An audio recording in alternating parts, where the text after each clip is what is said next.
Assalamu alaikum. It is Ishtihan School, Oxford campus and I am Muzaffar Ahmad. आपको first lecture बड़ा अच्छे से समझ आ गया होगा, तो आज हम उसका देखते हैं जी। नेक्स्ट लेक्चर एक्सरसाइज 1.2, 1.1 और इसका question number 2। Which of the following matrices are equal. इसमें से हमने फाइंड करना है कि which of the following matrices are equal. इसमें से हमने ये फाइंड करना है कि इनमें से कौन कौन से मैट्रिसेस आप में इक्वल होंगे, इसके अंदर इक्वल होंगे। तो हम देखते हैं इसकी पहले ए, बी और सी को हम देख लेते हैं। फॉर एग्जांपल ए हमारे पास है 3 और बी हमारे पास है 3 और 5। इसी के साथ सी जो है वो हमारे पास है 5 - 2।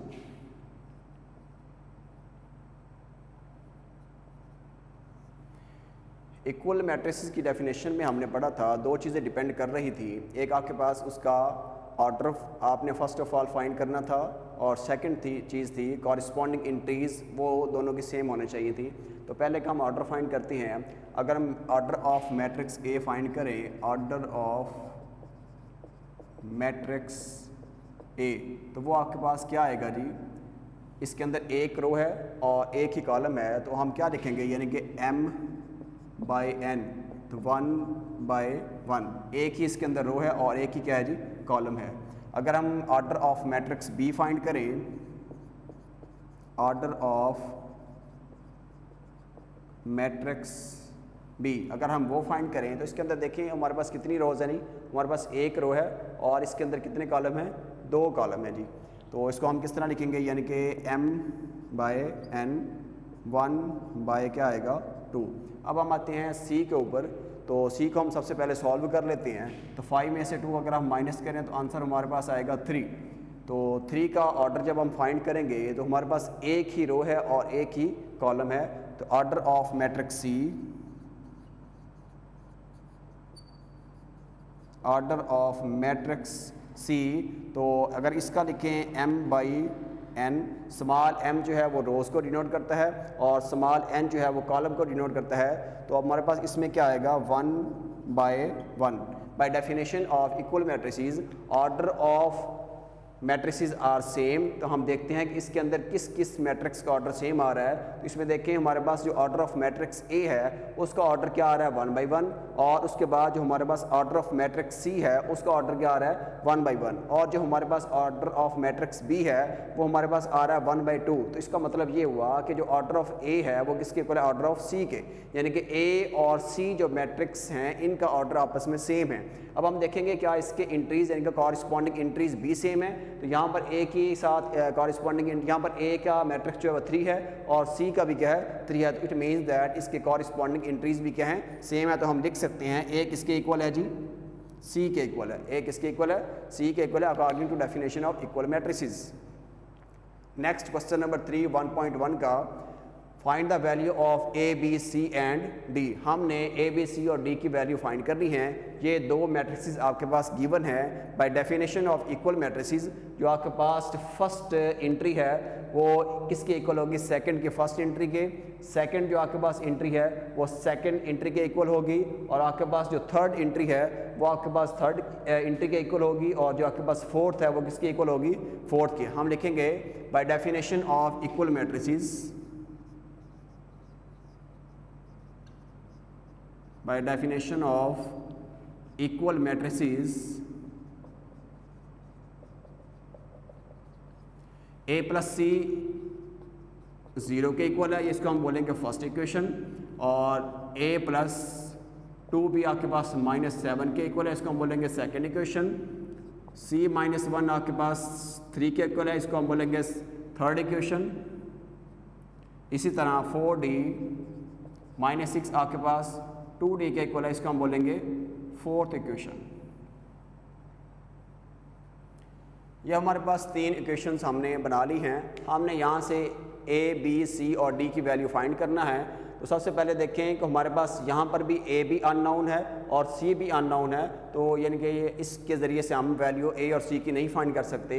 इसी तरह ये देखें ए और बी ये दोनों भी अननोन है, हम नहीं वैल्यू फाइंड कर सकते। तो सबसे पहले हम यूज़ करेंगे सी के ज़रिए से। ये हमारे पास दो नंबर्स हैं, अगर हम इस नंबर को राइट साइड पे लेके जाते हैं तो ये क्या हो जाएगा, पॉजिटिव हो जाएगा। तो इसके ज़रिए से हम सी की वैल्यू फाइंड कर लेंगे और सी की वैल्यू फिर हम जाके 1 में पुट करेंगे तो हमारे वहाँ से हम किसकी वैल्यू फाइंड कर लेंगे, ए की। तो solve equation number 3, solve equation 3, c minus 1 आपके पास 3 के इक्वल है, तो c क्या आएगा 3 + 1, तो c की वैल्यू आपके पास क्या फाइंड हो जाएगी 4। इसी तरह देखिए अगर हम सॉल्व करें 4 को, इक्वेशन नंबर 4 को, तो उसमें से भी हम एक ही हमारे पास अननोन वैल्यू है। तो solve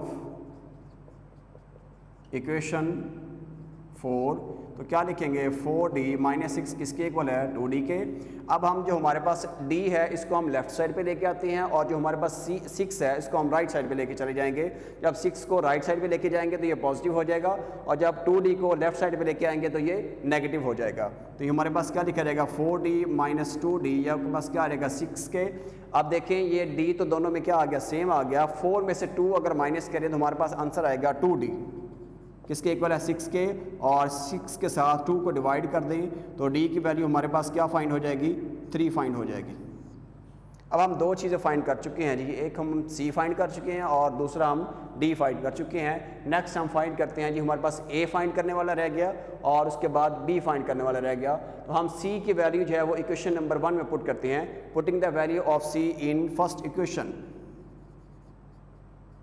putting the value of c is equal to 4 in first equation।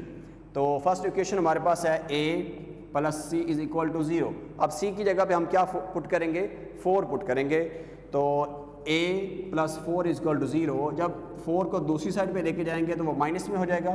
तो a की वैल्यू हम फाइंड की है वो क्या है जी -4। अब हमारे पास एक वैल्यू रह गई है और वो है जी हमारे पास b की value.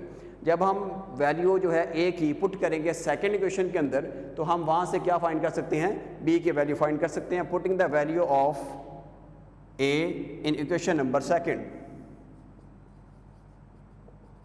Putting the value of a is equal to -4 in second equation. Second equation हमारे पास है a + 2b is equal to -7। तो a की जगह पे हम क्या पुट करेंगे -4 + 2b इज इक्वल टू -7। जब इस -4 को दूसरी तरफ लेके जाएंगे तो प्लस हो जाएगा। तो -7 में से +4 माइनस करें तो हमारे पास आंसर आएगा -3। आपके पास जो बड़ा नंबर होगा उसके साथ जो साइन होगी वही आप आंसर के साथ लगाएंगे। तो यह बात क्या आ जाएगा यहाँ पर -3 और b के साथ डिवाइड कर दें तो क्या लिखा जाएगा -3/2। अब हम जो है ये 4 वैल्यूज़ फाइंड कर चुके हैं, a, b, c और d की वैल्यूज़। तो ये आपके पास a की वैल्यू -4 है और c की वैल्यू आपके पास 4 है, b की वैल्यू आपके पास -3/2 है और d की वैल्यू आपके पास 3 है। अब यही वैल्यूज़ अगर आप जाके इसमें पुट करें तो हमारे पास अगर a की वैल्यू हमारे पास थी -4 और c की वैल्यू हमारे पास थी 4, तो दोनों के अंदर पुट करें तो 4 - 4 क्या हो जाएगा 0 और ये इस एंट्री के क्या है इक्वल है। तो इट मीन्स दैट सारी वैल्यू जब हम पुट करेंगे तो सेम आपके पास इस जैसा ही इधर आंसर आएंगे। तो bye definition of equal matrix यहाँ पर क्या होती है, डिफाइंड कंप्लीट होती है उसकी। नेक्स्ट हम जो है डिस्कस करेंगे types of a matrices. Types of a matrices के अंदर इसकी टोटल आपके पास 12 टाइप्स हैं। ये सारी हम 1 बाय 1 क्या है डिस्कस करेंगे जी।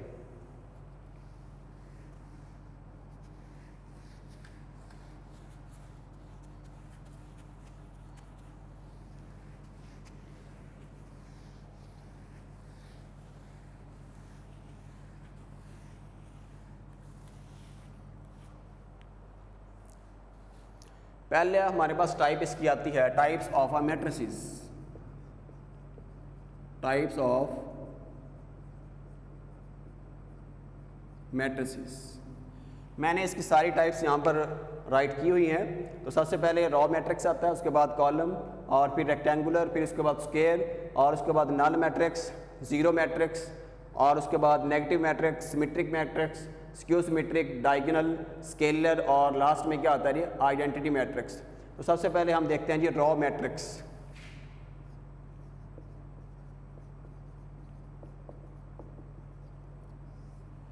रॉ मैट्रिक्स वो होगा जिसके अंदर सिर्फ एक ही रो हो और मल्टीपल कॉलम्स हो। मैं आपको एग्जांपल देता हूँ। फॉर एग्जांपल ये एक हमारे पास ए मैट्रिक्स है, इसके अंदर ये एक रो है, हॉरिजॉन्टल वे के अंदर जो एंट्रीज होंगी उसको हम रो बोलेंगे, और जो वर्टिकल कॉलम के अंदर एंट्री होंगी उसको हम क्या बोलेंगे, वर्टिकल वे के अंदर जो एंट्रीज होंगी उसको हम क्या बोलेंगे, कॉलम बोलेंगे। तो इसके अंदर देखें तो एक ही रो है आपके पास R1 और इसके कॉलम क्या है, मल्टीपल कॉलम्स हैं। A matrix A has only one row and multiple column.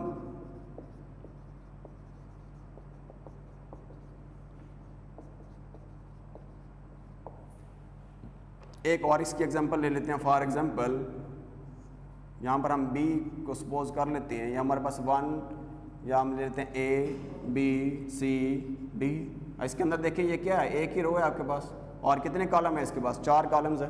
तो इट मीन्स दैट इसको हम क्या बोलेंगे, रॉ मैट्रिक्स बोलेंगे। इस तरह के जो मैट्रिक्स आपके पास आएगा उसको हम रॉ मैट्रिक्स बोलेंगे। नेक्स्ट हम डिस्कस करते हैं कॉलम मैट्रिक्स।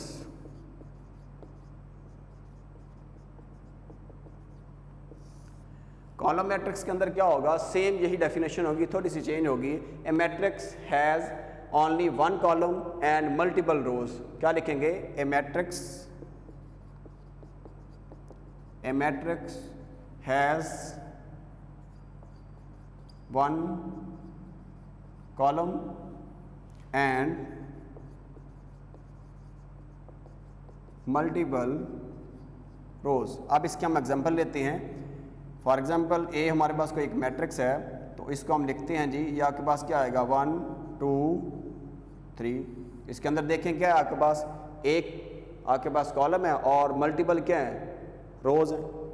तो इसको हम क्या बोलेंगे, कॉलम मैट्रिक्स बोलेंगे। नेक्स्ट हमारे पास है रेक्टेंगुलर मैट्रिक्स।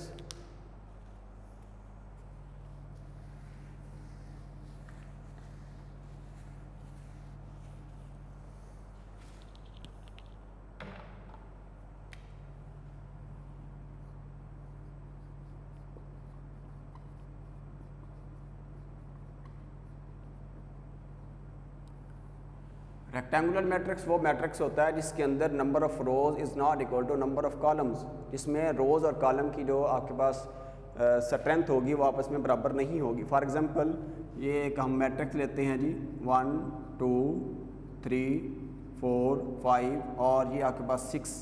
अब इसके अंदर देखिए कितनी रोज है आपके पास, इसके अंदर आपके पास एक ये R1 है और ये आपके पास क्या R2 है। कॉलम चेक करें तो आपके पास C1 C2 और ये आपके पास क्या है जी C3 है। तो इसके अंदर 2 रोज हैं और 3 कॉलम है।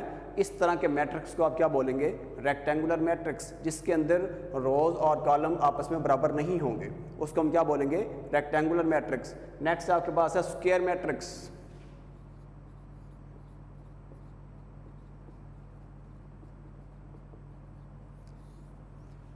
ऐसा मैट्रिक्स जिसमें रोज और कॉलम की तादाद बराबर हो उसको हम क्या बोलेंगे, स्क्वायर मैट्रिक्स। फॉर एग्जांपल एक हमारे पास ए है, इसमें देखें तो ये 1 2 3 और 4। इसके अंदर देखें तो हमारे पास कितनी रोज हैं, एक R1 है, ये आपके पास R2, ये C1 और ये क्या है C2। यानी कि इसके अंदर 2 रोज हैं और कितने कॉलम हैं, 2 ही कॉलम हैं। तो इसको हम क्या बोलेंगे, स्क्वायर मैट्रिक्स। इसके बाद नेक्स्ट हम डिस्कस करते हैं नल R0 matrix.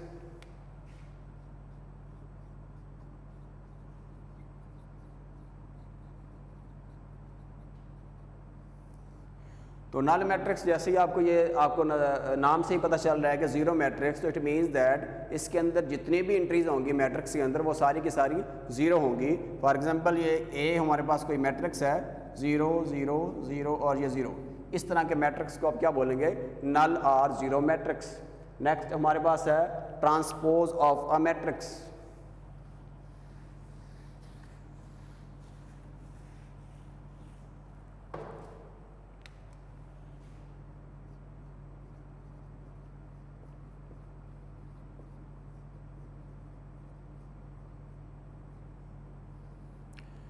Transpose of a matrix यानी कि हमारे पास कोई एक मैट्रिक्स होगा, उसके हम जो रोज़ होंगी उसको कॉलम में चेंज करेंगे और जो कॉलम होगा उसको हम रो में चेंज कर देंगे।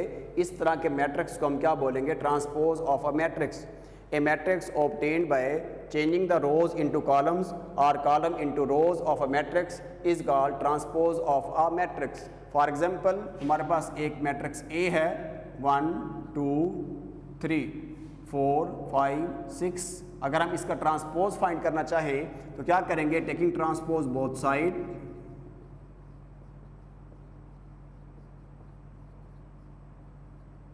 तो 1 की पावर t तो किसके इक्वल होगा? इसको हम स्मॉल t के साथ शो करते हैं नहीं ट्रांसपोज को। इसका हम ट्रांसपोज ले तो मैंने कहा कि आपके पास जो रो है उसको आप कॉलम में चेंज कर दें और जो कॉलम है उसको आप रो में चेंज कर दें। तो इसमें देखते हैं जी, आपके पास ये फर्स्ट रो है, इसको मैं कॉलम में चेंज करने लगा हूँ। ये 1, ये आपके पास 2 और ये 3। ये सेकंड रो है तो इसको मैं कॉलम शेप करते देखूँगा 4 5 और ये 6।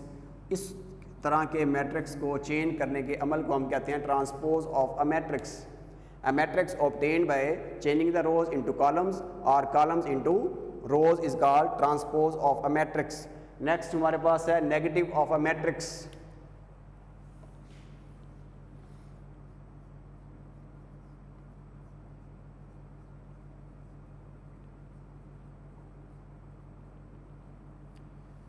फॉर एग्जाम्पल कोई हमारे पास एक मैट्रिक्स ए है, ए बी सी और ये डी। इसका हमने नेगेटिव फाइंड करना है तो we can multiply both side by negative. Multiply both side by negative, दोनों तरफ हमने नेगेटिव से मल्टीप्लाई करना है। Minus A is equal to minus A B C और ये आपके पास डी। अब आपने क्या करना है? हर इंट्री को माइनस से मल्टीप्लाई कर देना है। ये आपके पास माइनस ए आएगा, माइनस को जब बी से करेंगे तो माइनस बी, माइनस की जब सी से करेंगे तो माइनस सी, माइनस की जब डी से करेंगे तो आपके पास क्या आएगा? Minus D. इस तरह के मैट्रिक्स को हम क्या करते हैं? नेगेटिव मैट्रिक्स कहते हैं जी। नेक्स्ट हमारे पास है सिमेट्रिक मैट्रिक्स।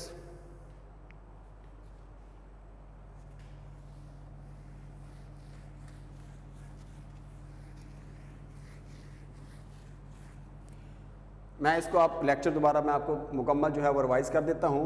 तो सबसे पहले हमने एक्सरसाइज 1.1 की, उसके 2 क्वेश्चन हमने किए। पहला क्वेश्चन जो क्वेश्चन नंबर 2 जो हमने किया था, which of the following matrices are equal by definition of equal matrices. First 2 उसकी चीज़ें डिपेंड करती थी। एक पहले ये थी डेफिनेशन जो इक्वल मैट्रिक्स की वो हमें बताती थी कि order of matrices are same. Second thing is corresponding entries are same. मैं आपको 3 पार्ट करके दिखाए थे, उसमें से एक इसके इक्वल आया था सी के। नेक्स्ट हमने क्वेश्चन नंबर 3 सॉल्व किया। क्वेश्चन नंबर 3 के हमने ए बी सी और डी की वैल्यूज़ फाइंड की थी। Bye definition of equal matrix के ज़रिए से हमने कुछ इक्वेशंस बनाई थी और इन इक्वेशन के जो हमने सॉल्व किया तो हमारे पास क्या फाइंड हो गया था? Question number 3 values A B C D की फाइंड हो गई थी। उसके बाद हमने टाइप्स ऑफ ए मैट्रिसेस को डिस्कस किया। पहले मैंने आपको बताया रॉ मैट्रिक्स, जिसके अंदर सिर्फ एक ही रो हो और मल्टीपल कॉलम्स हो, उसको हम रॉ मैट्रिक्स कहते हैं। और उसके बाद मैंने आपको बताया कॉलम मैट्रिक्स, जिसके अंदर जस्ट एक कॉलम हो और मल्टीपल रोज हो, उसको हम कॉलम मैट्रिक्स कहते हैं। उसके बाद हमने डिस्कस किया रेक्टेंगुलर मैट्रिक्स। रेक्टेंगुलर मैट्रिक्स के अंदर रोज और कॉलम की तादाद आपस में बराबर नहीं होती, उसको हम रेक्टेंगुलर मैट्रिक्स कहते हैं। उसके बाद नेक्स्ट हमारे पास था स्क्वायर मैट्रिक्स। स्क्वायर मैट्रिक्स में हमने डिस्कस किया कि रोज और कॉलम की तादाद आपस में बराबर होती है, उसको हम स्क्वायर मैट्रिक्स कहते हैं। नेक्स्ट हमने डिस्कस किया नल और जीरो मैट्रिक्स। नल और जीरो मैट्रिक्स के अंदर जो तमाम एंट्रीज होंगी मैट्रिक्स के अंदर वो सारी की सारी जीरो होंगी। इस तरह के मैट्रिक्स को नल और जीरो मैट्रिक्स कहेंगे। उसके बाद हमने फाइंड किया transpose of a matrix. Transpose of a matrix के अंदर आपने रो को कॉलम में चेंज करना है और कॉलम को रो में चेंज करना है। A matrix obtained by changing the rows into columns और columns into rows are called transpose of a matrix. और उसके बाद हमने फिर नेगेटिव ऑफ अ मैट्रिक्स के बारे में डिस्कस किया। नेगेटिव में ये होता है कि आपने हमारे पास जो गिवन मैट्रिक्स होगा उसको आपने दोनों तरफ नेगेटिव से मल्टीप्लाई करना है, तो हमारे पास क्या फाइंड हो जाएगा? Negative of a matrix find हो जाएगा। Thank you so much. अल्लाह हाफिज़।